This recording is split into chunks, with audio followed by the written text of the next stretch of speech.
Welcome to ABN breakfast show. ఎవరైనా రాజకీయాల్లోకి రావాలంటే వాళ్ళకి మినిమం కొన్ని క్వాలిఫికేషన్స్ ఉండాలి.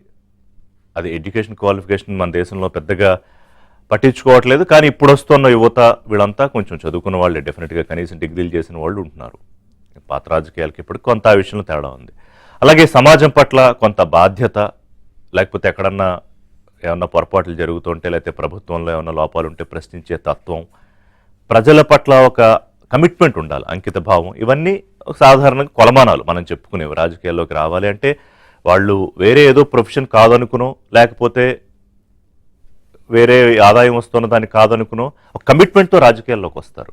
కానీ వేరే వైఎస్ఆర్సీపీలో మీకు రాజకీయంలోకి రావాలన్నా, వైఎస్ఆర్సీపీలో మీకు టికెట్ కావాలన్నా అక్కడ క్వాలిఫికేషన్స్ ఇలా ఉండవు, వేరేలా ఉంటాయి. కొన్ని చెప్తాను మీకు. అందులో ఉండే క్వాలిఫికేషన్స్ ఏంటంటే, ఒకటి ఫస్ట్ అబద్ధాలు చెప్పగలగాలి నిస్సందేహంగా. అలాగే బూతులు తిట్టడం రావాలి, అది మినిమం క్వాలిఫికేషన్. దాడులు చేయగలగాలి, చంపగలిగేంత క్రిమినల్ మైండ్ సెట్ మీకు సొంతమై ఉండాలి. మహిళల పట్ల చులకన భావం, ఏహ్య భావం ఉండాలి. పగ, ద్వేషం, ప్రతీకారం ఇలాంటి వాటితో రగిలిపోతూ ఉండాలి. బహిరంగంగానే నరికేస్తాం, చంపేస్తామని మాట్లాడగలిగేంత చొరవ ఉండాలి మీకు. ఇందాక చెప్పిన క్రిమినల్ మైండ్ సెట్లో భాగం అది. చట్టాలు, వ్యవస్థ, ప్రజాస్వామ్యం వీటి పట్ల పెద్దగా మీకు గౌరవం, భయం ఇలాంటివి ఏమి ఉండకూడదు. మీడియాపై దాడులు చేయాలి. ఇంకా ఎలా చెప్పుకుంటూ పోతే మరికొన్ని. అందులో ముఖ్యమైనది మీకు స్కాములు చేయగలిగే ఒక క్రిమినల్ ఒక మైండ్ సెట్ కూడా ఉండాలి. అవి ఎలాంటి స్కామ్లు అయినా పర్లేదు. ఫర్ ఎగ్జాంపుల్ లిక్కర్ స్కామ్, పెద్ద పెద్ద స్కామ్లు అయితే కనుక చిన్నవి కూడా ఉన్నాయి. అదేంటి, ఇలాంటి క్వాలిఫికేషన్స్ ఏమన్నా వైఎస్ఆర్సీపీ టికెట్ ఇచ్చేటప్పుడు పెడతారా అంటే పెట్టరు. అర్థం చేసుకోవాలి. ఎందుకు ఈ మాట నేను ఇంత కాన్ఫిడెంట్గా చెప్తున్నాను అంటే, మీరు ఒక్కసారి హిస్టరీ చూడండి. వైఎస్ఆర్సీపీ పార్టీలో జగన్మోహన్ రెడ్డి గారి కళ్ళల్లో ఆనందం చూడడానికి, ఏం చేస్తే ఆయనకి ఆనందం కలుగుతుంది అని తహతహలాడుతూ, గతంలో అధికారంలో ఉన్నప్పుడు బహిరంగ వేదికల మీద కూడా ప్రజల మధ్య కూడా విపరీతంగా రెచ్చిపోతూ బూతులు మాట్లాడిన మహిళా నేతలు మనకు తెలుసు. అసెంబ్లీ అంటే దేవాలయం, ప్రజాప్రతినిధులకి, ప్రజలు ఎన్నుకున్న ఎమ్మెల్యేలు అక్కడ మాట్లాడి ప్రజల కోసమే పనిచేయాలి వాళ్ళు. కానీ ముఖ్యమంత్రి కుటుంబం దగ్గర నుంచి రాజధాని మహిళల వరకు వ్యక్తిత్వ హననం చేస్తూ మహిళల పట్ల తమకున్న ఒక చులకన, ఏహ్య భావాన్ని ఏ రకంగా చూపించారు. అంతెందుకు, ఒక ఎమ్మెల్యే, ఒక మహిళా ఎమ్మెల్యే విషయంలో ఇంకొక మాజీ ఎమ్మెల్యే నల్లపురెడ్డి ప్రసన్న కుమార్ రెడ్డి ఎలా మాట్లాడాడు, ఆయన ఎంత దారుణంగా మాట్లాడాడు. అది నేను మళ్ళీ చెప్పడం కూడా నాకు ఇష్టం లేదు. అలాంటి ఒక వ్యక్తి ఇంటికి పరామర్శకు వెళ్తాడు జగన్మోహన్ రెడ్డి గారు. పరామర్శల గురించి మాట్లాడే ముందు మీకు వీళ్ళందరితో, పార్టీ యువ నాయకులతోనూ లేకపోతే పార్టీ ఇతర వింగ్స్తోనూ జగన్మోహన్ రెడ్డి అప్పుడప్పుడు మీట్ అవుతూ ఉంటారు. ఆ మీట్ అయినప్పుడు ఆయన వాళ్ళకి క్లియర్గా చెప్పేది ఏంటంటే, కేసులకి, అరెస్టులకి, జైళ్లకి భయపడకండి.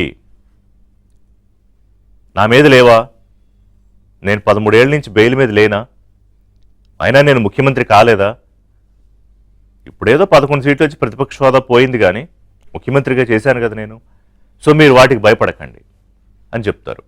అలాగే మీ సెల్ ఫోన్నే ఒక ఆయుధంగా మార్చుకోండి, దాంతో మీరు ఇష్టం వచ్చినట్టు చేయండి, మీ మీద కేసులు పెడితే నేను చూసుకుంటా, ఫస్ట్ పరామర్శకు వస్తాను, తర్వాత మనకు అధికారం వచ్చిన తర్వాత నేను చూసుకుంటా.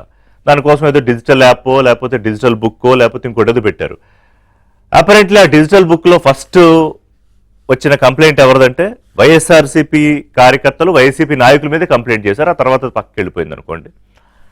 సో అంటే ఇలాంటి క్వాలిఫికేషన్స్ ఉన్న వాళ్ళు మీకు ఆశ్చర్యం కలిగించవచ్చు, ఏంటి ఇలా చెప్తున్నారు అని.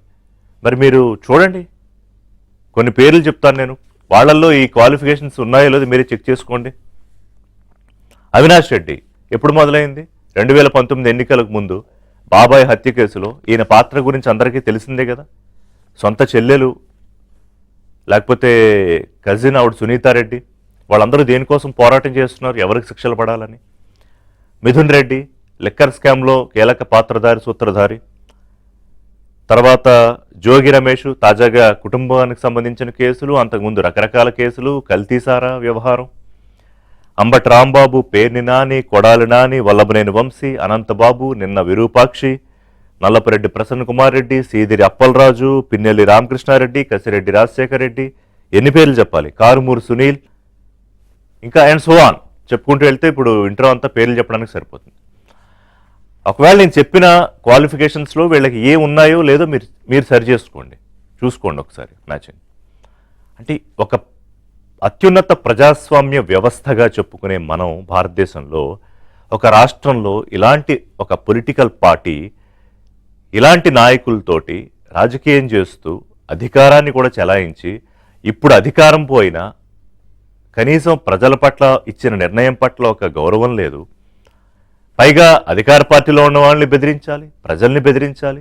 ఇప్పుడు నిన్న విశ్వేశ్వరరెడ్డి ఆ అనంతపురం అంశం చూస్తే అతన్ని పోలీసులు అరెస్ట్ చేయడానికి వస్తే, అతను అదుపులోకి తీసుకోవడానికి వస్తే సిలిండర్లు అంటే గ్యాస్ వెల్డింగ్ చేసే సిలిండర్లు పోలీసుల మీదకి విసిరేస్తున్నారు, రాళ్ళు. అంటే చంపేస్తారా? గంజాయి బ్యాచ్ పోలీసుల్ని చంపడానికని లిటరల్లీ అర్ధరాత్రి ఇంటికి వెళ్ళి తలుపులు కొడితే వాళ్ళని తీసుకొచ్చి పోలీసులు అరెస్ట్ చేస్తే అదే గంజాయి బ్యాచ్ని పరామర్శించడానికి జగన్ జైలుకి వెళ్తారు, అదే నల్లపురెడ్డిని పరామర్శించడానికి ఇంటికి వెళ్తారు ఎమ్మెల్యేని తిట్టిన.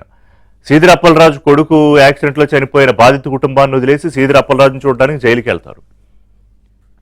రేపో మాపో విరూపాక్షి నిన్న ఒక దళిత కుటుంబంపై దాడి చేయడానికి వెళ్ళిన ఆయుధాలతో కూడిన వాహనాలతో వెళ్ళిన అతనిపై కూడా పరామర్శకు వెళ్తారు. అంటే ప్రజల్లో ఏమనుకుంటున్నారు మన గురించి అని ఆలోచించరా? అంటే నేరస్తులకు నిందితులకు అండగా ఉండేవాడిని నాయకుడు అంటారా ప్రజలు? మరి ఏమంటారు? అంటే బాధితులు ఏమైపోయినా పర్లేదు, మరి ఎన్నికలకు ముందు నా ఎస్సీలు, నా బీసీలు, నా మైనారిటీలు అని పాటలు పాడేవారు. మరి వాళ్ళ ఎస్సీ బిడ్డలు, బీసీ బిడ్డల మీద కాదా దౌర్జన్యాలు జరుగుతున్నవి? అంటే డబ్బులు ఉండి అధికారం ఉండి మీ పార్టీలో ఉంటే వాళ్ళు బీసీలు, వాళ్ళకి న్యాయం జరగాలి. 45 ఏళ్ల గొర్రెలు కాసుకునే అతను దానయ్య చనిపోతే ఇంకేముందిలే వయసు అయిపోయింది ఆల్రెడీ అంటారు మాజీ ముఖ్యమంత్రి. అంటే ఎంత చులకన ఒక బలహీన బడుగు వర్గాల కుటుంబాలు ప్రజలంటే. అంటే దేనికో ఎక్కడో ఒక చిన్న బ్యారికేడ్ ఉంటుంది. కానీ మరి జగన్ పార్టీలో ఉండే వాళ్ళకి వాళ్ళు చేసే అరాచకాలకు ఒక బ్యారికేడ్ ఏం లేదా? ఇప్పుడు అంబటి రాంబాబు అంటారు, పెమ్మసాని చంద్రశేఖర్ నేను నిన్న అధికారంలోకి వచ్చిన తర్వాత నీకు సంఖ్యలు వేస్తా, ఈడుస్తా ఆయన బెదిరింపులు. సరే, ఇక పోలీసుల విషయంలో అయితే దారుణం కదా. మొన్న ఆమె మహిళా ఎస్ఐ ఆమె పాపం విధుల్లో ఉన్న ఆమె తనని తాను రక్షించుకోవడానికి పడిన కష్టం చూస్తే ఎంత ఇబ్బందిగా ఉంటుంది చూడండి.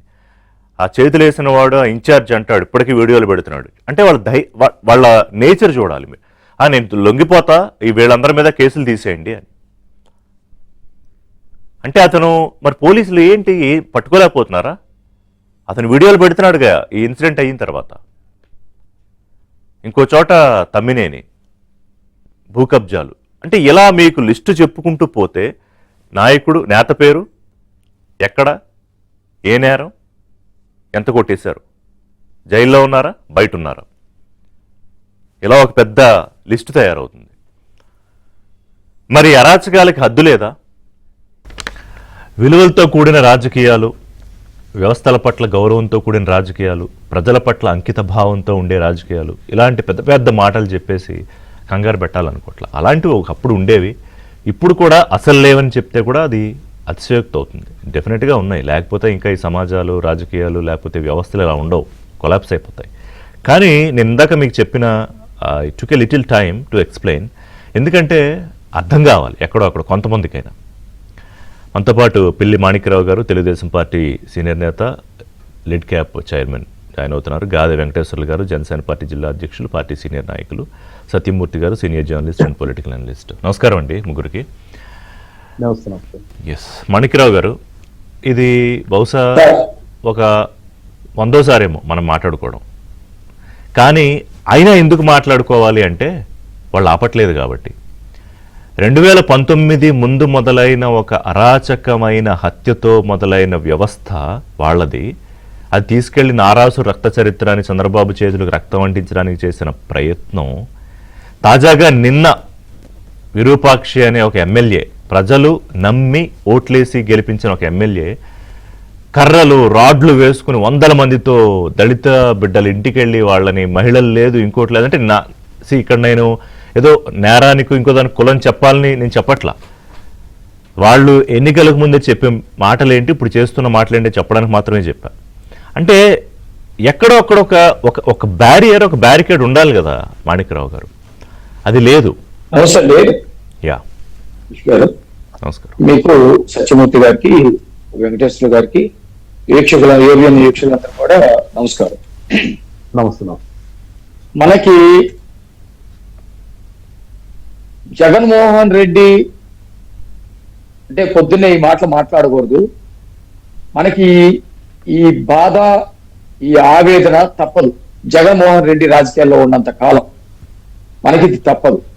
ఆయనలాగా చంద్రబాబు నాయుడు గారికి వయసు అయిపోయింది, ఆయన రేపమోపో ఇది అవుతాడు, లేకపోతే వాళ్ళకి వ్యతిరేకంగా అంటే ఎవరైతే చంపేశారు ఇందాక మీరు చెప్పినట్టు దానయ్యకి వయసు అయిపోయింది చచ్చిపోతాడు అని చెప్పేసి మాటలు మేము మాట్లాడడం. కానీ ప్రజాస్వామ్యంలో జగన్మోహన్ రెడ్డి లాంటి వాడు ఒక కేస్ స్టడీ లాగా మారిన పరిస్థితి. రాజకీయాల్లో అనేకమైనటువంటి పార్టీలు ఉన్నాయి, మనం చాలా సార్లు చర్చించుకున్నాం. ఎంతో కొంత ప్రజాస్వామ్య విలువలకి కట్టుబడి సిద్ధాంతాలు ఏర్పాటు చేసుకొని ఆ సిద్ధాంతాలకు అనుకూలంగా రాజకీయ పార్టీలు పనిచేస్తూ పోతాయి. కానీ జగన్మోహన్ రెడ్డి ఒక అరాచకవాదిగా, ఉగ్రవాదిగా, వితండవాదిగా, ప్రజాస్వామ్యానికి ప్రతిరోజు సవాలు ఇచ్చినటువంటి వ్యక్తిగా, రాజకీయాలంటే అరాచకాలు, రాజకీయాలంటే నరకటం, చంపటం, రాజకీయాలంటే ప్రత్యర్థులు లేకుండా అది ఏ పద్ధతిలోనైనా లేకుండా చేయటం అని చెప్పేసి భావించేటువంటి వ్యక్తి జగన్మోహన్ రెడ్డి. అయితే ఇవన్నీ జగన్మోహన్ రెడ్డి గురించి ఎంత తెలియక ప్రజలు ఆయన ఇంకో పరిచయం కూడా ఉంది. ఆయన మొత్తం వ్యక్తిత్వం ఇలాంటిది, చెప్పుకుంటా పోతే చాలా ఉంటుంది. కానీ ఆయన మాటలు దీనికి భిన్నంగా ఉంటాయి. అరాచకవాదే గాని సౌమ్యవాదిలాగా చెప్తాడు, ఉగ్రవాదే గాని చాలా శాంతపరుడులాగా మాట్లాడతాడు. ఆయన చంపుతాడు, ఆ నెత్తురు పక్క వాళ్ళ మీద వేస్తాడు. ఆయన మహిళల్ని దూషిస్తాడు, మహిళల పట్ల ప్రేమ ఉన్నట్టు మాట్లాడతాడు. అంటే అపరిచితుడికి అట్లా ఉంటాడనుకుంటే జగన్మోహన్ రెడ్డి లాగా ఉంటాడు. ఇతను ఈ రాజకీయాల్లో కొద్దిగా మనకి ఛాలెంజ్ అయినటువంటి పరిస్థితి చూస్తా ఉన్నాం. జగన్మోహన్ రెడ్డి నిజమైనటువంటి పార్శ్వం తెలియక అతను ఇప్పుడు మనం రెండో పార్శ్వం చెప్పుకున్నాం కదా, చాలా మంచోళ్ళలాగా ప్రేమ, ఆప్యాయత, అనురాగం, చిత్తశుద్ధి, విశ్వసనీయత ఇలాంటి అందనటువంటి పదాలు చెప్పి 2019లో ప్రజల్ని నమ్మించి అధికారంలోకి వచ్చారు. నిజమే, ప్రజలు చెబుతారు ఒకసారి వాళ్ళ నాన్న మీద ఉన్నటువంటి ప్రేమ, లేకపోతే రాజకీయ పార్టీలో ఇలాంటి ఊహించరు కాబట్టి నమ్మి ఓట్లేశారు. ఓట్లేసిన తర్వాత అధికారంలో ఉన్నప్పుడు ఏ రాజకీయ నాయకుడు ఎట్లా ఉండకూడదో జగన్ చూసి అనుభవించారు. జగన్ ఉండటం చూసి అనుభవించారు. నడి రోడ్డు మీదే కుత్తుకులు కొయ్యటం, ప్రత్యర్థులు ఏ స్థాయి నాయకులైనా, ఎంత వయసు ఉన్నవారైనా, ఎంత అనుభవం ఉన్నవారైనా తప్పుడు పద్ధతిలో ఏ విధంగా అరెస్ట్ చేశారు, వాళ్ళ ఇళ్ల మీదకి దూరి వాళ్ళని ఎలా భయభ్రాంతులు చేశారు, సామాన్యమైనటువంటి కార్యకర్తల్ని ఏ విధంగా రోడ్ల మీద నరికేశారు, ప్రత్యర్థ పార్టీల్ని ఏ విధంగా ధ్వంసం చేశారు అనేది ఆయన అధికారంలో ఉన్నప్పుడు చూశారు. ఇదొక పార్శ్వం. ఇప్పుడు ఈయన పనికిరాడు అని చెప్పేసి 151 సీట్ల నుంచి 11 సీట్లు పడేసిన తర్వాత నిజమే మనం అందరం అనుకోవచ్చు, రాజకీయ పార్టీ నాయకులు అంటే సమీక్ష చేసుకోవాలి కదా, మార్చుకోవాలి కదా, సిద్ధాంతాన్ని ఏదైనా మార్పు చేర్పులు చేసుకోవాలి కదా, మారిన మనిషి ప్రజల వైపు ఉండాలి కదా అనుకుంటాం. ఇక్కడ కూడా అధికారం కోల్పోయిన తర్వాత కూడా ఆయన్ని మూడో పార్శ్వం, ఇక్కడ కూడా అధికారం కోల్పోయిన తర్వాత కూడా విచ్చలవిడి తత్వంతో మాట్లాడటం, నేరస్తులకి అండగా ఉండటం, నేరాలు చేయమని ప్రోత్సహించడం, గంజాయి తాగే వాళ్ళకి వాళ్ళు చేసిన నేరాలకి మీరు ఇంకా చేయండి పరామర్శించటం, ఎవడైతే చంపుతాడో వాడి దగ్గరికి వెళ్ళి పరామర్శించటం, ఎవడైతే కోర్టులకి ఎగరెస్ట్ గా మాట్లాడతాడో వాడిని పెద్ద నాయకుడుగా చిత్రీకరించటం, ఇలాంటివన్నీ కూడా జగన్మోహన్ రెడ్డి చేస్తా ఉన్నాడు. జగన్మోహన్ రెడ్డి తోటి నమ్మినటువంటి వాళ్ళందరూ కూడా ఇలాంటి వాళ్ళే ఉంటారు. ఇలా నేను ఉండలేదనుకున్నటువంటి వాళ్ళ సంఖ్య 1% కూడా లేదు. ఒకవేళ ఇలా కాకుండా మామూలుగా ఉన్నటువంటి వాళ్ళు కూడా జగన్మోహన్ రెడ్డి తోటి ఉన్న తర్వాత మారిపోతున్నారు. మీరు ధర్మాన ప్రసాద్ రావు గాని లేకపోతే ధర్మాన వాళ్ళు ఉన్నారు కదా, అవును. వాళ్ళకి సంబంధించినటువంటి వాళ్ళు గతంలో ఎంతో కొంత వాళ్ళు కాంగ్రెస్ పార్టీలో ఉన్న వాళ్ళ మాట మంచి పద్ధతిగా ఉండేది. కానీ వాళ్ళు కూడా జగన్మోహన్ రెడ్డి యొక్క మనస్తత్వానికి చర్యలకి అనుకూలంగా మారితే తప్ప ఆ పార్టీలో ఉండలేనటువంటి పరిస్థితిని మనం ఈరోజు చూసాం. మీరు చెప్పినట్లు పోటీ పడతా ఉంటారు. పేరు నాని కానివ్వండి, జోగి రమేష్ కానివ్వండి, అంబటి రాంబాబు కానివ్వండి, వీళ్ళందరూ కూడా ఈ యొక్క స్వభావాన్ని ప్రదర్శించడానికి, ఈ అరాచక చర్యలు చేయటానికి, అవతల వాళ్ళ వ్యక్తిత్వ హననం చేయటానికి, వాళ్ళ భార్యల్ని రోడ్ల మీదకి రావటానికి పోటీ పడతా ఉండేటువంటి పరిస్థితి మనం చూసాం. రెండు ఉదాహరణలు చెప్పాలి నేను ఇక్కడ. పెమ్మసాని గారు ఇక్కడ మా గుంటూరు జిల్లాలో ఆయన ఎంపీ కేంద్ర మంత్రివర్యులు. అట్లాగే అంబటి రాంబాబు ఇక్కడ ఒక నాయకుడిగా ఉన్నటువంటి వ్యక్తి, ఓడిపోయాడా గెలిచిపోయాడా పక్కన పెడదాం. అంబటి రాంబాబు ప్రతిరోజు మాట్లాడతాడు ఏమని, చంద్రబాబు నాయుడు నీ అమ్మ నీ అయ్యాని చంద్రబాబు నాయుడు కూతురు చెప్తాడు. లకారంతో చంద్రబాబు నాయుడు గారు తల్లిని, అంటే ఇతను కూడా తల్లి వరుస కంటే ఇంకా పెద్దదైంది, పెద్ద వయసు అయింది, ఆమెను కూడా తిడతాడు. మహిళల్ని తిడతా ఉంటాడు, మహిళలు ఎక్కడికంటే మాట్లాడుతూ ఉంటాడు. నిన్న పెమ్మసాని గారు మనస్తత్వం ఏంటి, పెమ్మసాని గారు ఆయన ప్రొఫైల్ ఏంటి, బాగా చదువుకున్నటువంటి వ్యక్తి, ఫారిన్ వెళ్ళినటువంటి వ్యక్తి, అక్కడ కూడా ఉన్నతంగా బ్రతికినటువంటి వ్యక్తి, ఆయన విజ్ఞానాన్ని పంచేటువంటి వ్యక్తి, ఆ డబ్బు సంపాదించుకున్న తర్వాత ఆ డబ్బుతోటి ఇక్కడికి వచ్చి స్వస్థలానికి లేకపోతే జన్మభూమికి ఏదో ఒకటి చేయాలని ఉన్నటువంటి వ్యక్తి. నెంబర్ 1 ఆయన వ్యక్తిత్వం. రెండోది పనులు. ఎప్పటి వరకు ఈ మా గుంటూరు జిల్లాలో జరిగినటువంటి అనేకమైనటువంటి పనులు, పెండింగ్ లో ఉన్నటువంటి పనులు మొత్తాన్ని కూడా ట్రాక్ మీద తీసుకొచ్చి అత్యంత వేగంగా అత్యంత పారదర్శకంగా చేస్తున్నటువంటి వ్యక్తి. చాలా చెప్పొచ్చు. ఆర్ఓబీలు కానీ, రోడ్లు కానీ, గవర్నమెంట్ హాస్పిటల్ కానీ, ఇవన్నీ. ఒక్క సెకండ్. ఇలాంటి వ్యక్తి ఇది పక్క అంబటి రాంబాబు, ఈయనకి సైకిల్ వేసి తీసుకెళ్తాడంట. నేరాలు చేసేది వీళ్ళు, బూతులు తిట్టేది వీళ్ళు, ఆయన్ని జైల్లో పడతారని చెప్పేసి మాట్లాడతాడు. అంటే అదే వైసీపీ నేతల స్పెషాలిటీ. ఇప్పుడు వెంకటేశ్వర్లు గారు, మనం ఇప్పుడు సదరన్ స్టేట్స్ తీసుకుందాం, మిగతాది నార్త్ కాసేపు వదిలేస్తే దేశంలో పక్కన ఉన్న కర్ణాటక, తమిళనాడు, కేరళ, ఇక్కడ చూస్తే ఎక్కడైనా రాజకీయాలు కొంత ఈ మధ్య మారిపోయాయి డెఫినెట్గా. కానీ ఈ స్థాయిలో ఇప్పుడు కేరళ రాజకీయాలు యూడిఎఫ్, ఎల్డిఎఫ్, ఓకే, తర్వాత తమిళనాడులో మొన్న విజయ్ గెలిచాడు, డిఎంకే అన్నా డిఎంకే, ఇటు కర్ణాటకలో కాంగ్రెస్ వర్సెస్ బీజేపీ, సరే జేడీఎస్ ఎలాగో బీజేపీతో. కానీ ఎక్కడ కూడా ఈ స్థాయిలో ఇంత దారుణమైన అరాచకాలు అరకొర జరుగుతాయి. ఘటనలు జరగడమని నేను చెప్పట్లేదు, ఏ రాష్ట్రంలో జరగకుండా ఉండవు.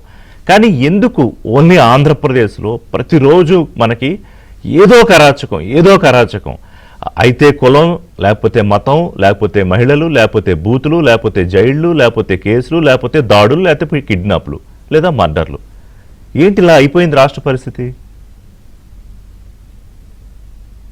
రిషి గారు, మీకు అలానే పెద్దలు సత్యమూర్తి గారికి, మాణిక్యాలరావు గారికి నమస్కారం. బాధేస్తుంది నిజంగా మీరు మాట్లాడుతుంటే. నేను చెప్పింది ఏమన్నా నేను అతిశయోక్తిగా చెప్పానా? ఉన్నదే కదా నేను చెప్పింది.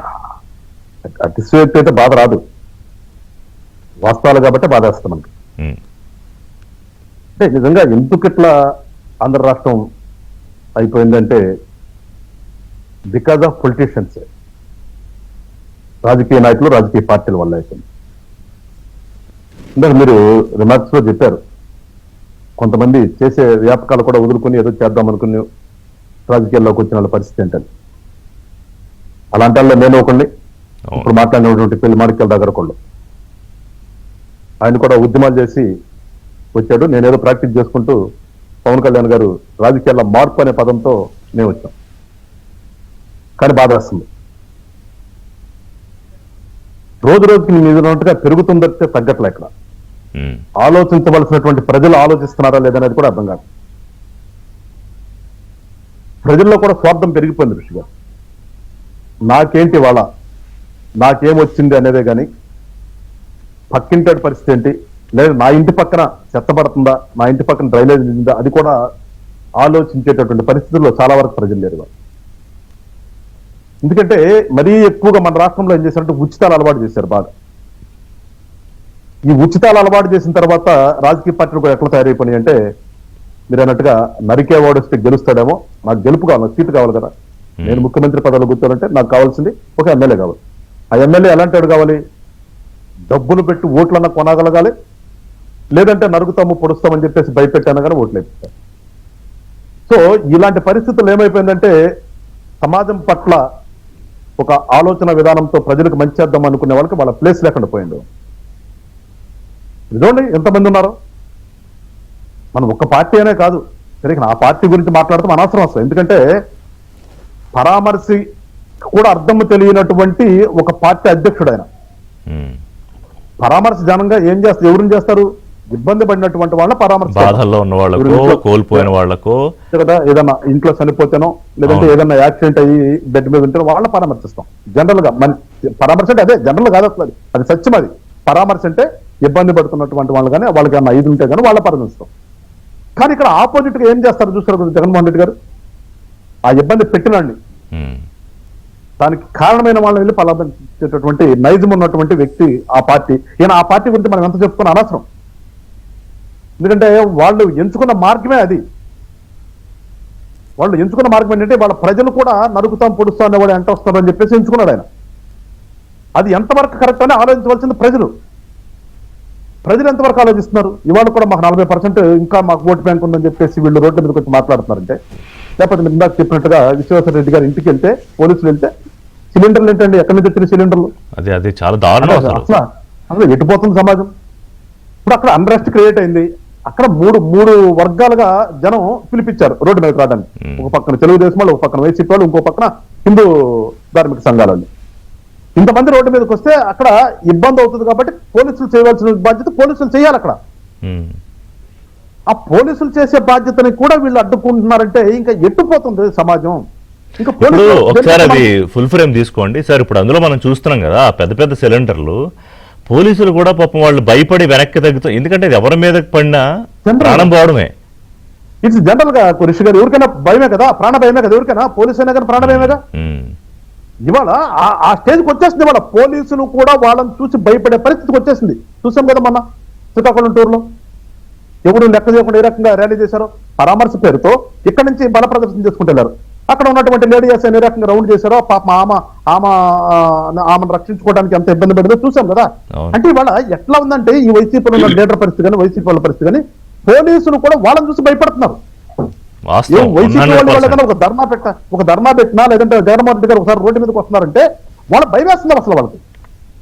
అంటే మన రాష్ట్రంలో యొక్క పరిస్థితి చూడండి, వ్యవస్థల పరిస్థితి ఏ రకంగా తయారైపోయింది. ఇట్లా వ్యవస్థలు ఒక భయంతో వ్యవస్థ వెళ్ళిపోయిన తర్వాత ఇంకా ప్రజలకు రక్షణ ఎక్కడ ఉంటుంది? రాజకీయ నాయకులు అంటే ప్రజల కోసం కదా వచ్చేది, రాజకీయం అంటే ప్రజల కోసం కదా. ఇక్కడ ఏం చేస్తున్నాం మరి? ఆలోచించవలసిన ప్రజలు ఆలోచిస్తున్నారా? ఆయన కోసం రోడ్డు మీదకి వస్తున్నారంట, వస్తున్నారో తీసుకొస్తున్నారు, ఏదైనా కానీ తీసుకొచ్చినా కానీ వస్తున్నారంటే ఆ జనం ఎట్లా ఆలోచించాలి? మనం దేనికోసం వస్తున్నాడు, ఎందుకోసం మనం వెళ్తున్నాం అనే ఆలోచన ప్రజల్లో ఉంటుందా? ఇవన్నీ లేనప్పుడు పరిస్థితి ఏంటి? ఇట్లాగా తయారైపోద్ది కదా. ఇవాళ మనం ఎంత బాధపడి ఎన్నిసార్లు డిబేట్లు పెట్టుకున్నా కానీ మారవలసిన ప్రజల్లో మార్పు రానప్పుడు ఏం చేయగలుగుతాం? మళ్ళా చెప్తున్నా, ఇవాళ స్వార్థంతో ప్రజలందరూ కూడా నిండిపోయారు. ఇవాళ నాకు ఇవాళ ఏమొస్తుంది, నాకు ఎంత వస్తుంది? నేను ఒక నియోజకవర్గం వెళ్ళినప్పుడు చూస్తానండి, అక్కడ చార్ట్ పెట్టారు 1200 కోట్లు ఆ నియోజకవర్గానికి ఖర్చు చేస్తే, ఎమ్మెల్యే గారు తీసుకొచ్చి 1200 కోట్లు 1100 కోట్ల ఎంతో ఖర్చు చేస్తే, దాంట్లో అభివృద్ధికి లెక్క పెడితే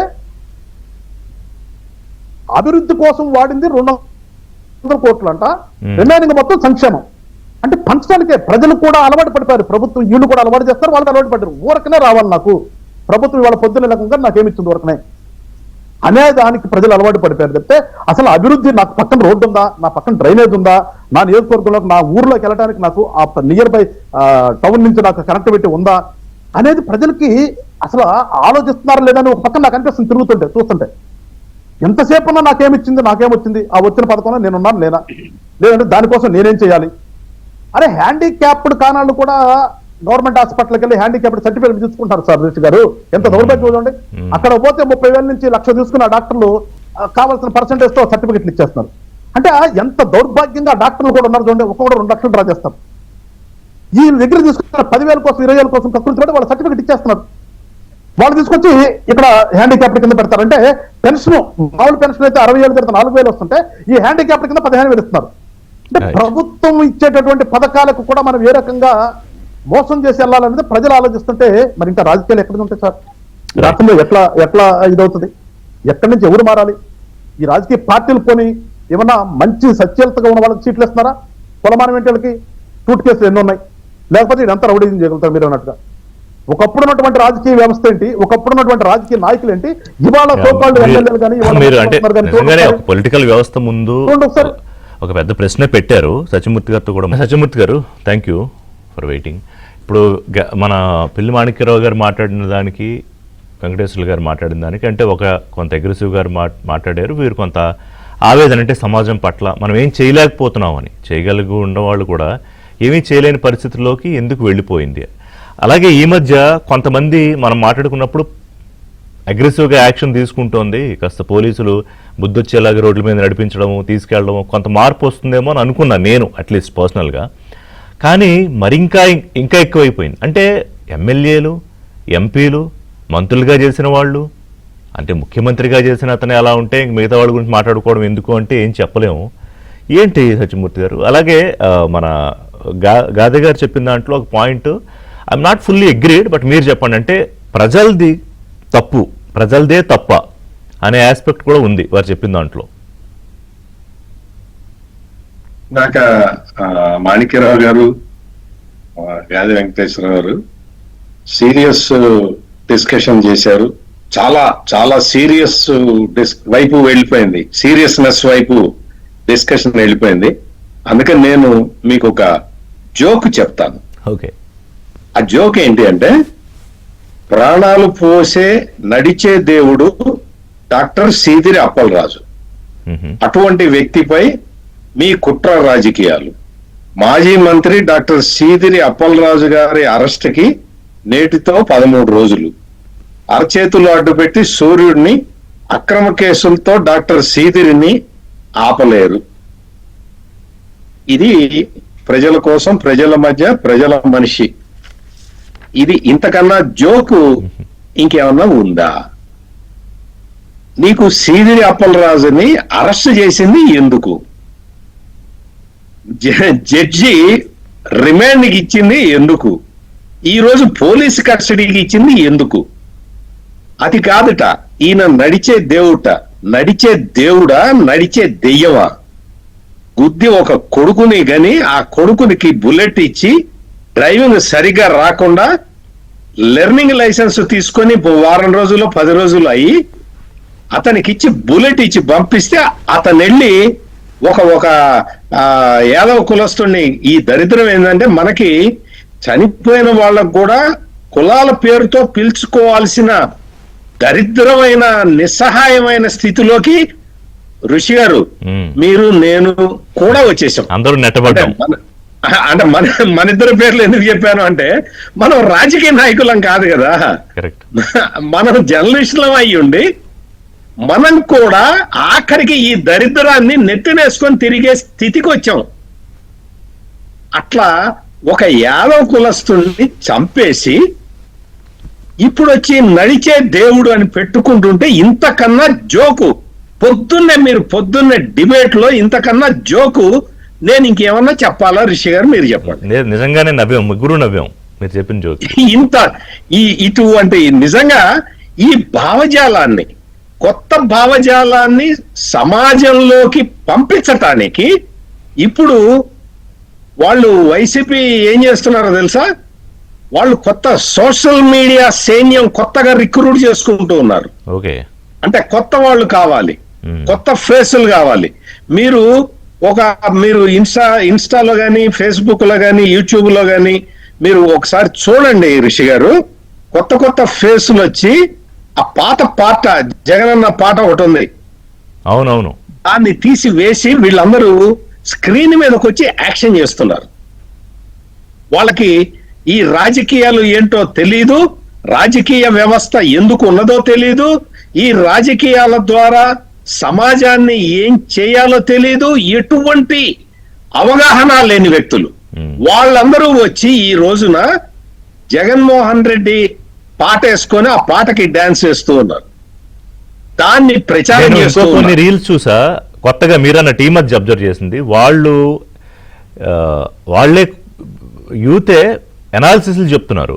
అది క్లియర్ గా చెప్తారు. స్క్రిప్ట్ అని తెలిసిపోతుంది, అది క్లియర్ గా స్క్రిప్ట్ అని తెలిసిపోతుంది మనం చూస్తే. అస్సలు ఇవాళకి ఏ మాత్రం ఏదైనా విషయ పరిజ్ఞానం లేని వ్యక్తులు వచ్చేసి వాళ్ళు సోషల్ మీడియా ఇన్ఫ్లుయెన్సర్ల పేరుతోటి వాళ్ళందరినీ, ఇటువంటి వ్యక్తుల్ని వైఎస్ఆర్ కాంగ్రెస్ పార్టీ మార్కెట్ లోకి దించుతున్నది. ఇది అంటే ఎంత భయంకరమైన ట్రెండ్ అంటే, ఇప్పటి వరకు మీ మాణిక్యాలరావు గారు కానీ వెంకటేశ్వరరావు గారు కానీ చెప్పిన దానికన్నా కూడా ఒక భయంకరమైన సిచ్యువేషన్ లోకి వెళ్ళబోతూ ఉన్నాం మనం. కొత్త తరాన్ని వాళ్ళకి బానిసలుగా చేసుకోవటానికి నిరుద్యోగ యువతని మొత్తం అట్రాక్ట్ చేసుకొని ఈజీ మనీ ఇచ్చే విధంగా సోషల్ మీడియా ఇన్ఫ్లుయెన్సర్ల పేరుతోటి వాళ్ళు ఇచ్చే స్క్రిప్ట్ చదివే యంత్రాలని తయారు చేసుకుంటూ ఉన్నారు. ఎంత డేంజరస్ ట్రెండో చూడండి మీరు. సమాజంలో ఇప్పుడే మాణిక్యరావు గారు చెప్పారు. మాణిక్యరావు గారు చెప్పింది 1%. అంబటి రాంబాబు అనే ఒక మాజీ మంత్రి, పెమ్మసాని చంద్రశేఖర్, ఆయన ఇప్పుడు ప్రస్తుతానికైతే కేంద్ర మంత్రి. ఆయన బ్యాక్గ్రౌండ్ ఏదైనా కానివ్వండి, అంటే చదువు లేకపోతే ఆయన సంపాదన ఆస్తులు అది ఏదన్నా కానివ్వండి, పెమ్మసాని చంద్రశేఖర్ ని పట్టుకొని అంబటి రాంబాబు నిన్న మాట్లాడిన మాటలు చూస్తే నిజంగా ఆ ఒళ్ళు గగురు పొడుస్తుంది ఋషి గారు. అసలు కొడతాట. అది 2029 రాగానే పెమ్మసాని చంద్రశేఖర్ పని అవుతుట, మొత్తం బట్టలు పడేసి కొడతాట. అదే మీమ్స్ నిజం చేస్తాను అన్నారు కదా. అంబటి రాంబాబు అతని బ్యాక్గ్రౌండ్ కూడా తీసి పక్కన పెడదాం. అతను నేను అడ్వకేట్ అని చెప్పుకుంటాడు కదా. అతని మీద 67 కేసులు ఎందుకు పడ్డాయో తెలుసా? నువ్వు లా చదివావు కదా అంబటి రాంబాబు. 67 కేసులు పెట్టారు 67 కేసులు పెట్టారు అని చెప్తావు గాని ఆ 67 కేసులు ఏమిటి అనేది ఒక్కసారి నువ్వు విశ్లేషణ చేసుకో. నువ్వు ఏం చేసావు? నువ్వు పట్టాయపురం పోలీస్ స్టేషన్ లో నువ్వు ధర్నాలు చేయటం దగ్గర నుంచి, పోలీసు బ్యారికేడ్లు తోసేయటం దగ్గర నుంచి, ఆఖరికి పోలీస్ ఆఫీసర్ల విధి నిర్వహణకి అడ్డం పట్టడం దగ్గర నుంచి నువ్వు ఇటువంటి నేరాలు చేసి నువ్వు ఈ రోజున వచ్చి చంద్రబాబు నాయుడు కేసులు పెట్టాడు, చంద్రబాబు నాయుడుకి ఏంటి అంటే అక్కడ లిస్ట్ లో ఇందాక నేను మీకు చెప్పిన క్వాలిఫికేషన్ లో ఎక్కువ కేసులు ఉంటే ఎక్కువ ప్రయారిటీ అని కదా, రివర్స్ లో వర్క్ అవుతుంది. ఇప్పుడు కరెక్ట్ గా ఇంకోటి ఏంటో తెలుసా? ఎక్కువ కేసులు ఈ అంబటి రాంబాబు ఎందుకు పెట్టించుకుంటున్నాడో తెలుసా? రేపొద్దున జగన్మోహన్ రెడ్డి అధికారంలోకి వస్తే ఈయన్ని డిప్యూటీ సీఎం చేయటానికి ఆయన పబ్లిక్ లో చెప్తూ ఉన్నాడు. ఆయనే చెప్తూ ఉన్నాడు. ఒక టీవీ ఇంటర్వ్యూలో కూర్చొని యాంకర్ తోటి అడిగించుకుంటున్నాడు. ఆయన సిగ్గుపడుతూ సమాధానం చెబుతున్నాడు. ఏమి జాతి అయ్యా, ఏమి జాతి ఎట్లా మీరందరూ అసలు రాజకీయ నాయకులు ఎట్లా అయ్యారు? మీరందరూ అసలు ఎట్లా ఏం చేస్తున్నారు? సమాజంలో ఒక విషాన్ని నింపటానికి.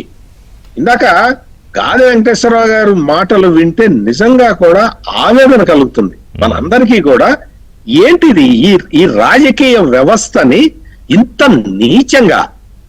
నీచమైన స్థానానికి తీసుకెళ్తున్న ఈ వ్యవస్థని, ఈ మొత్తం టోటల్ గా సోషల్ మీడియాలోకి వచ్చి సోషల్ మీడియాని కబ్జా చేసుకోవటం ద్వారా, సోషల్ మీడియా నుంచి ఇన్ఫ్లుయెన్స్ చేయటం ద్వారా ప్రజల మనోభిప్రాయాలని మార్చి మళ్ళీ అధికారంలోకి రావాలి. అందుకే ఈ మధ్య జగన్మోహన్ రెడ్డి సేవ చేయటం, వాళ్ళకి అటువంటి కార్యక్రమాలు ఏమి లేవా నీకు? అదే ఆయన జంజీ పాట మొదలెట్టాడు. పైగా రివర్స్ లో ఆయన ఏమంటాడు?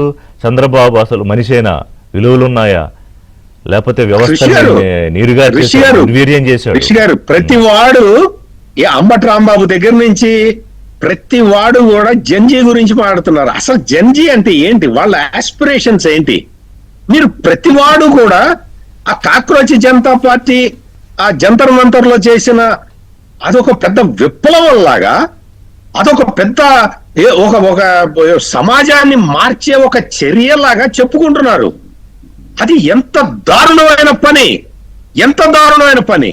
ఈ రోజున మళ్ళీ ఆ పెట్రోల్లో ఎథనాల్ కలుపుతున్నారు. ఈ పెట్రోల్ కి వ్యతిరేకంగా వీళ్ళు మొదలు పెడతారట, ఉద్యమం మొదలు పెడతారట. రిజర్వేషన్ ఇచ్చాడు, 1 కోటి మంది చేరారు అక్కడ. అసలు ఈ ఇథనాల్ కలిపిన పెట్రోల్ ని ఎందుకు అమ్ముతున్నారు అన్నది బేసిక్ నాలెడ్జ్ కూడా లేని వీళ్ళు జంజీ జంజీ జంజీ అని చెప్పి మొత్తం జంజీ ఆస్పిరేషన్స్ ని తాకట్టు పెడుతున్నారు. జంజీ ఆలోచన విధానాన్ని తప్పుగా చూపించుకుంటూ వీళ్ల మనుగడ వీళ్ళు సాగిస్తున్నారు.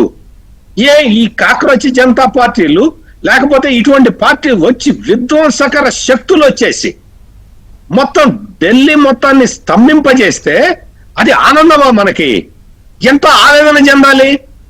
మీకు ప్రశ్నాపత్రం లీకేజీ కాక్రోచ్ జనతా పార్టీ ఢిల్లీలో వాళ్ళు ఒక ధర్నా చేస్తే, అంటే అందులో స్టూడెంట్స్ తక్కువ, సంఘ విద్రోహ శక్తులు ఎక్కువ. అదే కాపీ చేసి తీసుకొచ్చి ఆంధ్రప్రదేశ్ లో అక్షరాలు రాని వాళ్ళందరూ కూడా, అంటే డిఎస్సి అంటే ఏంటో కూడా తెలియని వాళ్ళు వచ్చి పేపర్ లీక్ అయిందంటారు. పైగా ఇంకొకటి సత్యమూర్తి గారు, సారీ కాదు గారు, ఆ వేళ నేను చూసా అందులో జంజీ ఎవరన్నా ఉన్నారా అంటే ఎవరు కనపడలా. ఎవరండి జంజీ? అంబటి రాంబాబు అండి జంజీ అంటే అంబటి రాంబాబు, విరూపాక్షి, వీళ్ళు ఆంధ్రప్రదేశ్ లో వైసీపీ జంజీ. ఏమిటి విపరీత పోకళ్ళు? వీళ్ళందరూ వచ్చి జంజీ గురించి మాట్లాడతారు. జంజీ ఆస్పిరేషన్స్ ఏంటో వీళ్ళకి ఒక్కటన్నా తెలుసా? వీళ్ళకి అసలు జ్ఞానం ఉందా? కనీస జ్ఞానం ఉందా? ఇది వైసీపీ జంజీ సత్యమూర్తి గారు, మన విజువల్స్ లో చూస్తున్నాం కదా. అట్లా ఉంది. అంటే ఇప్పుడు డిఎస్సిలో అది computer based exam, 45,000 question bank నుంచి ర్యాండమ్ గా క్వశ్చన్లు వస్తాయి అన్న విషయాన్ని కూడా వీళ్ళు తెలుసుకోకుండా వీళ్ళందరూ వచ్చి మాట్లాడుతూ ఉంటారు. పేపర్ లీక్ అయింది. యా, మాణిక్యరావు గారు, మీరు ఎప్పుడు ఒక ఆవేదన ఎప్పుడు చెప్తారు నాతోటి, సార్ వీళ్ళందరూ కూడా మన రాష్ట్రం పిల్లలే, మన యువత, వాళ్ళు ఏ పార్టీలో అన్నా ఉండేవండి అని. కానీ మీరు ఎంత బాధపడుతున్నారో దానికి ఇంకా 10 ఇంతలు పెరుగుతుంది కానీ తగ్గట్లా. ఇప్పుడు విరూపాక్షి కూడా నిన్న 100 మంది వెళ్ళిన వాళ్ళు చూసి అనేక మంది యువత ఉన్నారు, ఆ కర్రలు రాడ్లు పట్టిన వెళ్ళిన వాళ్ళు. తర్వాత వాళ్ళ మీద దాడి చేస్తుంటే వీళ్ళు వెనకాల ఎగురుతున్నారు. అలాగే జగన్ గారు కూడా వెళ్లే వాళ్ళల్లో most of them are very youth, డిగ్రీలు లేకపోతే డిగ్రీ డిస్కంటిన్యూలు, ఇంటర్మీడియట్ పిల్లలు, అప్పుడే చదువులైన వాళ్ళు. అంటే వీళ్ళందరూ ఎలాంటి ఒక మైండ్ సెట్ లోకి వెళ్ళిపోతున్నారు మాణిక్యరావు గారు? చాలా డేంజరస్. ఇప్పుడు వారు చెప్పిన సోషల్ మీడియా ఎగ్జాంపుల్ కూడా తీసుకుంటే, సత్యమూర్తి గారు చెప్పిన సోషల్ మీడియా ఎగ్జాంపుల్ కూడా తీసుకుంటే ఎంత బాధ వేస్తుందంటే, వాస్తవానికి ఈ చర్చ మీరు ఒక గంటన్నరలో పెట్టే చర్చ కాదు. కొంతమంది ప్రజాస్వామ్యాన్ని, రాజకీయ పార్టీ కాదు నేను మాట్లాడేది, ప్రజాస్వామ్యాన్ని బతకాలని కోరుకున్నటువంటి వాళ్ళు, యువతకి మంచి జీవితాలు ఉండాలని కోరుకున్నటువంటి వాళ్ళు, ఒక ప్రశాంతమైనటువంటి సమాజం కావాలని కోరుకున్నటువంటి వాళ్ళతో మీరు ఇంటర్వ్యూలు పెట్టండి. రౌండ్ టేబుల్, ఆ ఇంటర్వ్యూల యొక్క ఇదిలు రౌండ్ టేబుల్స్ స్టేట్ అంతా కూడా పెట్టండి. మీకు ఇక్కడ కొన్ని విషయాలు సత్యమూర్తి గారు మాట్లాడేది అందరికీ టైం చాలగలరు.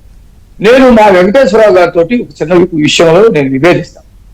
ఎట్లా విభేదిస్తానంటే, లోతైనటువంటి అధ్యయనం చేస్తే విభేదించాలి. ప్రజలు కూడా మారిపోయారు, ప్రజలు కూడా అలవాటు పడ్డారు, ప్రజలు కూడా అని చెప్పేసి మాట్లాడారు. అది నిజమే ఉండొచ్చు.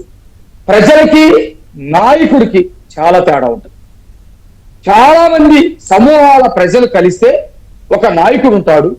ఆ నాయకుడు ఆ సమూహాల్ని, ఆ సమాజాన్ని ప్రభావితం చేస్తాడు.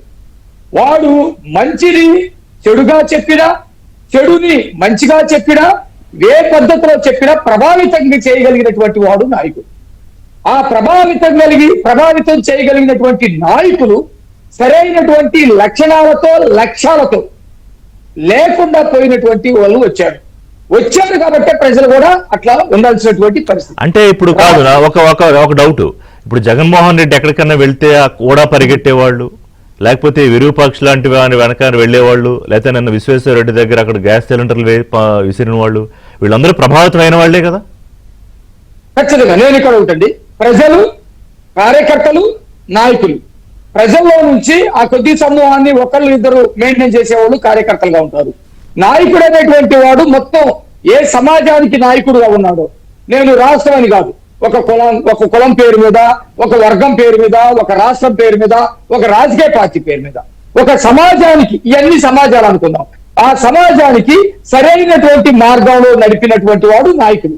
ఇప్పుడు ఏ పద్ధతిలో ప్రభావితం చేయగలిగిన నాయకులు అని చెప్పుకుంటా ఉన్నారు. ఉదాహరణ నేను చెప్తాను, 2 ఉదాహరణలు కొంచెం టైం ఇవ్వండి. ఎన్టీ రామారావు గారు పార్టీ పెట్టారు. ఎన్టీ రామారావు గారు పార్టీ పెట్టే నాటికి రాజకీయాల్లో, దేశ రాజకీయాలు, రాష్ట్ర రాజకీయాలు, చిన్న చిన్న మార్పులు, చిన్న చిన్న అసంతృప్తులు, అభివృద్ధిలో తేడాలు ఇవన్నీ వస్తా ఉన్నాయి. అయితే వికృత రూపం దాల్చలేదు. ఇది వికృత రూపం. ఇప్పుడు జగన్మోహన్ రెడ్డి నడుపుతున్నటువంటి రాజకీయం వికృత రూపం పరాకాష్ఠకు చేరింది. కానీ ఎన్టీ రామారావు గారు మా పార్టీ పెట్టే నాటికి కొన్ని మార్పులు ప్రజలకి అప్పటికప్పుడే కొద్దిగా అందకపోవటం, రెండో పౌరులుగా చెప్పడం ఇట్లాంటివి ఉన్నాయి. కానీ ఎన్టీ రామారావు గారు పార్టీ పెట్టినప్పుడు ఎలాంటి వాళ్ళు వచ్చారు? డాక్టర్స్, ఇంజనీర్లు, సమాజాన్ని ప్రభావితం చేయగలిగినటువంటి వాళ్ళు, అప్పటికే నక్సలైట్ ఉద్యమం ఉన్నటువంటి వాళ్ళు కూడా కొంతమంది రావటం, ఆ సిద్ధాంతాలతో ముందుకెళ్తామని చెప్పేసి ఒక నాయకత్వ సమూహాన్ని ఎన్టీ రామారావు గారు ఏర్పాటు చేసింది. ఆ నాయకత్వం మీరు ఇప్పటికీ చూడండి, మహేంద్ర గారు కానివ్వండి, మోతిపల్లి నరసింహన్ కానివ్వండి, లేకపోతే చంద్రబాబు నాయుడు గారు లాంటి వాళ్ళు కానివ్వండి, ఇంకా అనేక మంది రాజకీయ నాయకులు ఆ పార్టీ వచ్చారు. తెలుగుదేశం పార్టీ స్కూల్ నుంచి వచ్చారు, ఇంకా ఉన్నారు. చాలా మంది కొన్ని విలువలకి కట్టుబడి పనిచేస్తున్నారు. ఒకరిద్దరు జారిపోవచ్చు, పార్టీలు వెళ్ళొచ్చు. జగన్మోహన్ రెడ్డి రాజకీయాల్లోకి వచ్చాడు. జగన్మోహన్ రెడ్డి రాజకీయాల్లోకి వచ్చిన తర్వాత ఇక్కడ డిఫరెంట్, ఆయన కొత్త వాళ్ళని తీసుకొచ్చి కొత్త వాళ్ళకి రాజకీయాలు అవకాశాలు ఇచ్చి వాళ్ళ ద్వారా ఒక సమాజాన్ని నిర్మించాడు. జగన్మోహన్ రెడ్డి రాజకీయ పార్టీ ఎవరిలో తెచ్చుకున్నాడు? అప్పటికే రాజకీయాల్లో ఉన్నటువంటి వివిధ రాజకీయ పార్టీల్లో ఉన్నటువంటి వాళ్ళని తెచ్చుకొని వాళ్ళ నిజ రాజకీయ స్వభావాన్ని ధ్వంసం చేసి ఇతను నేర రాజకీయ స్వభావాన్ని వాళ్ళకి అంటించాడు. మీరు గమనించండి, అంబటి రాంబాబు కాంగ్రెస్ నుంచే వచ్చాడు కదా, లేకపోతే పేరురాని కాంగ్రెస్ నుంచే వచ్చాడు కదా, ధర్మాన ప్రసాదరావు కాంగ్రెస్ నుంచి వచ్చాడు కదా, లేకపోతే పెద్దిరెడ్డి రామచంద్రారెడ్డి కాంగ్రెస్ నుంచి వచ్చాడు కదా. ఇలాంటి వాళ్ళు కాంగ్రెస్ లో ఉన్నప్పుడు రాజకీయాలు చేసి ఉండొచ్చు, ఇలా లేదు. ఈ వికృత రూపం ఇతని దగ్గరికి వచ్చిన తర్వాత వచ్చింది. నెంబర్ 1. నెంబర్ 2, నేను ఇంకొక విషయం చెప్పదలుచుకున్నా. సోషల్ మీడియాని నిజంగా టెక్నాలజీని సక్రమైనటువంటి మార్గంలో వాడితే అది సమాజానికి, వ్యక్తులకి, కుటుంబాలకి ఎవరికైనా లాభం ఉంటది. ఏ పద్ధతిలో వాడుతూ ఉన్నారు? వాడేటువంటి వాళ్ళు ఎవరు? ఇందాక మీరు చెప్పిన పాయింట్కి వస్తున్నా. వాడేటువంటి వాళ్ళు ఆంధ్రప్రదేశ్ యువకులే, ఆంధ్రప్రదేశ్ లో చదువుకున్నటువంటి వాళ్ళే, వాళ్ళు నిరుద్యోగులే, వాళ్ళు పేద కుటుంబాల వాళ్ళే. వాళ్ళ అవసరాల్ని ఆసరాలుగా చేసుకొని వాళ్ళకి ఆశలు చూపి వాళ్ళ చేత ఈ టెక్నాలజీని కూడా వికృతంగా అందిస్తా ఉన్నారు. సపోజ్ నేను డిబేట్ లో మాట్లాడుతున్నానండి, నేను డిబేట్ లో మాట్లాడితే ఈ డిబేట్ మీద ఎవరైనా మాట్లాడొచ్చు, నువ్వు మాట్లాడేది తప్పు కాదు, జగన్మోహన్ రెడ్డి ఈ మంచి గుణాలున్నాయి, ఇంత గొప్పోడు, ఇంత వీరుడు, ఇంత సూర్యుడు, తల్లిని కాపాడినోడు ఏదో నువ్వు చెప్పు. కానీ నా తల్లిని, నా భార్యని నేను అట్ట చేస్తా, నీకు ఇట్ట చేస్తా, వినరాని బూతులు ఫేస్బుక్ లో పెడతానండి. అంటే ఇలా ఉద్దేశం ఏంటో తెలుసా?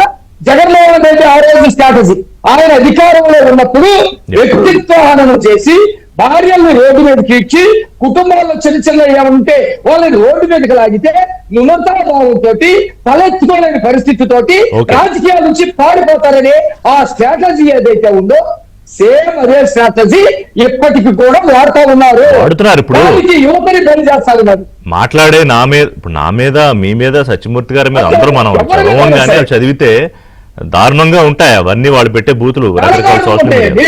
ఎంత ఆలోచన ఇది ఈ రాష్ట్రంలో ఉన్నటువంటి యువ సంపదని వెంకటేశ్వర నేరం ప్రవృత్తి వైపు జరుగుతున్నటువంటి నాయకుడి యొక్క లక్ష్యం. దీన్ని చర్చించారు, చిన్న విషయం కాదండి. సమాజంలో ఎవరికైనా అంటే వాళ్ళు మనం ఒక డిఫరెంట్ యాంగిల్లో వెళ్తున్నాం చర్చ కాన్షియస్ గానే, ఎవరికైనా ఇబ్బంది వస్తే లేకపోతే ఎవరి నుంచైనా థ్రెట్ ఉంటే పోలీసుల దగ్గరికి వెళ్తారు. మరి వాళ్ళు ఆ పోలీసులు తమను తాము రక్షించుకోవడానికి కొంతమంది లేదా వాళ్ళతో కలిసిపోయి కూడా కొంతమంది, వాళ్ళ పేర్లు కూడా ఉన్నాయి కదా, కొంతమంది ఇంకా వాళ్ళ కోసం పనిచేస్తున్న వాళ్ళు, లేకపోతే రకరకాల పొజిషన్లో ఉన్నవాళ్ళు, ఆ వ్యవస్థ.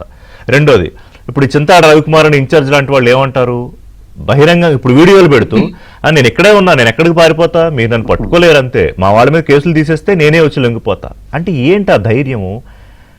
ఏమైపోయాయి ఈ ఫోర్సెస్? పోలీసులు భయపడిపోతున్నారా నిజంగానే? అలాగే చట్టాలు, న్యాయ వ్యవస్థలు వాళ్ళ మీద కూడా విమర్శలు చేస్తున్నారు, వాళ్ళని కూడా ఏమీ స్పేర్ చేయలేదు.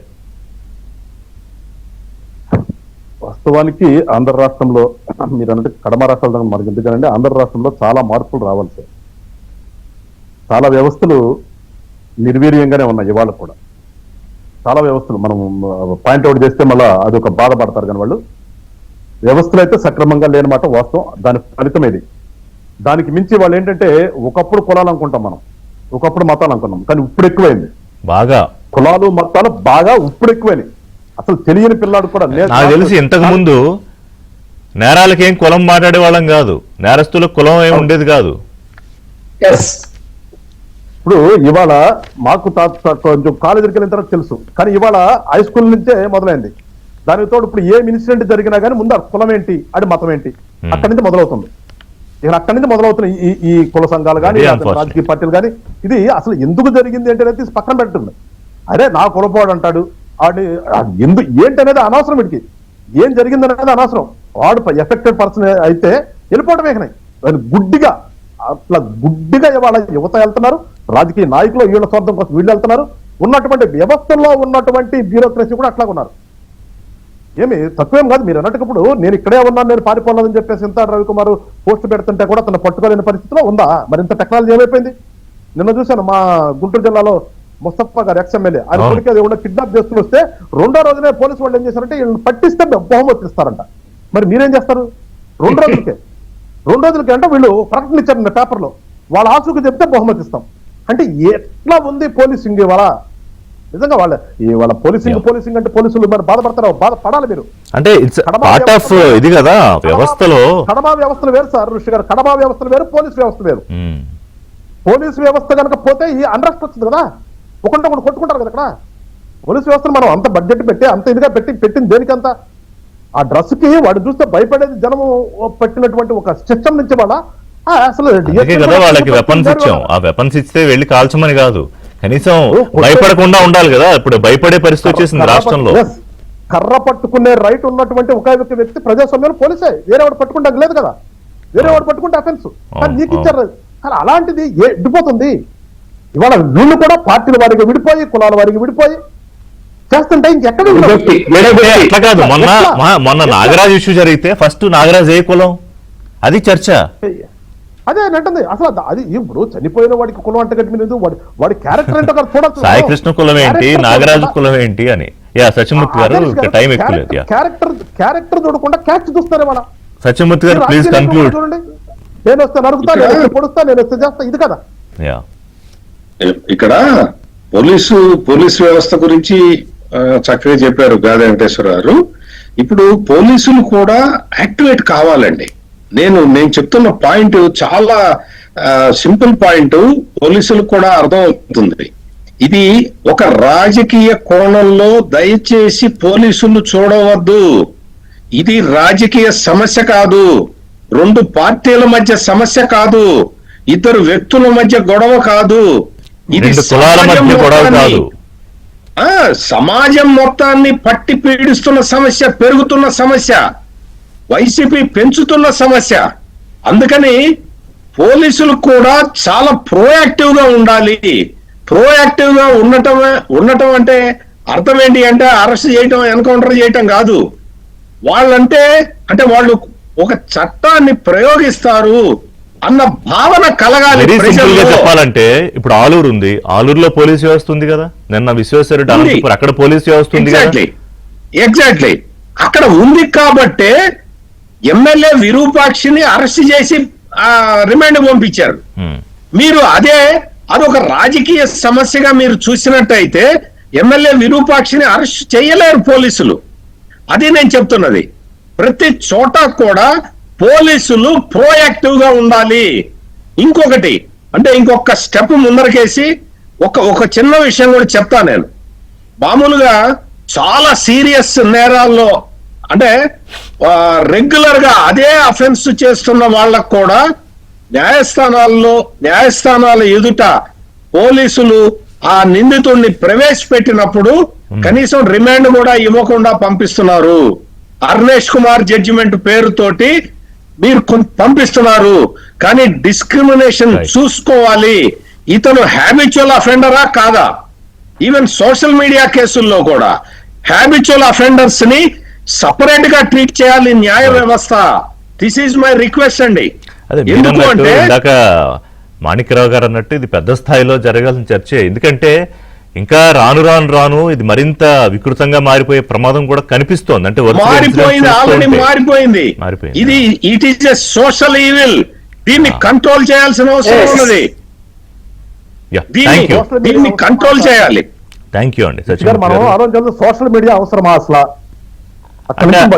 అదొక చర్చ. సోషల్ మీడియా అవసరం లేదని చెప్పలేం కానీ సోషల్ మీడియా మీరు ఒక కొత్త పాయింట్ లేవనెత్తారు. బట్ విల్ డిస్కస్ దాని మీద కూడా ఒక రోజు. Thank you.